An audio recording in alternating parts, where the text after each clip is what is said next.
So the State versus Reeves case really does a nice job of giving you an example of something that would have been insufficient to show proximity for an attempt under the pre-model penal code, but would be clearly sufficient, more than sufficient, to show an attempt in a world where there is a model penal code.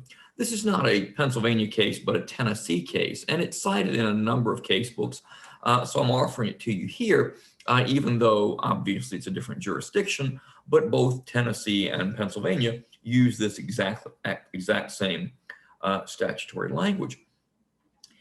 So if you look at the Reeves case, this is a story about these girls who planned to poison their teacher with rat poison.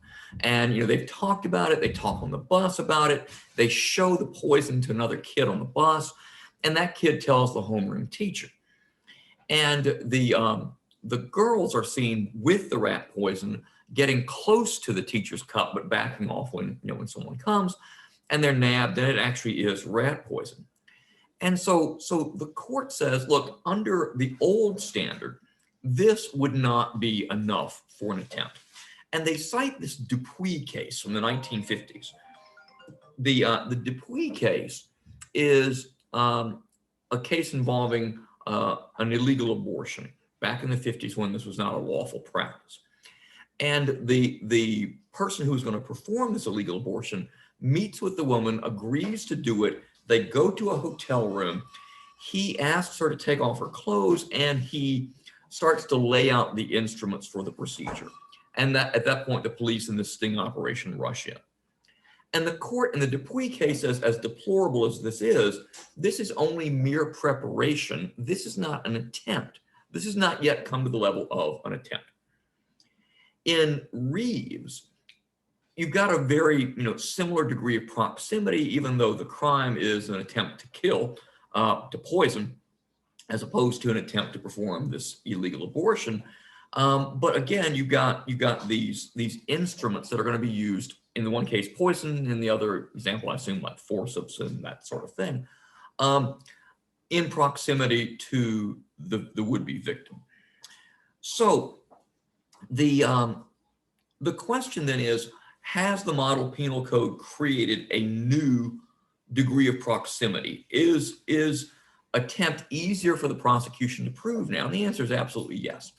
And the court notes in the Reeves case that one of the reasons they adopted the model penal code, one of the goals for this particular new version, was to show that, was to allow the police to move in to prevent crime and allow them to intercept crime before it actually happens, and to punish people who come dangerously close to committing crimes, even if they're not at the level of an overt act, the degree of proximity that was previously required. These are still dangerous people that we need to be protected from.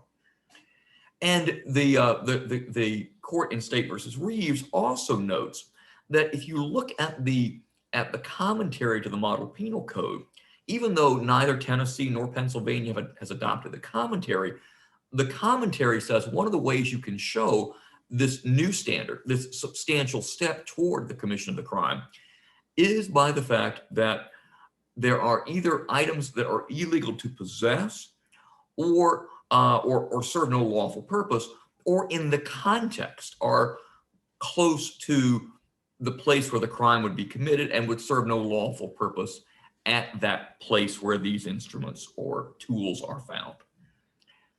Rat poison. Why would you ever have rat poison in a school near the teacher's coffee cup when you have expressed your intent to poison the teacher? This is all highly corroborative of the intent, and the mere gathering of the poison, bringing of the poison to the school, is sufficient for that substantial step. So the Reeves case really shows us that we live in a different world. A very different level of proximity or degree of proximity is sufficient for an attempt under the model penal code standard that would not have been sufficient under the previous common law overt act requirement.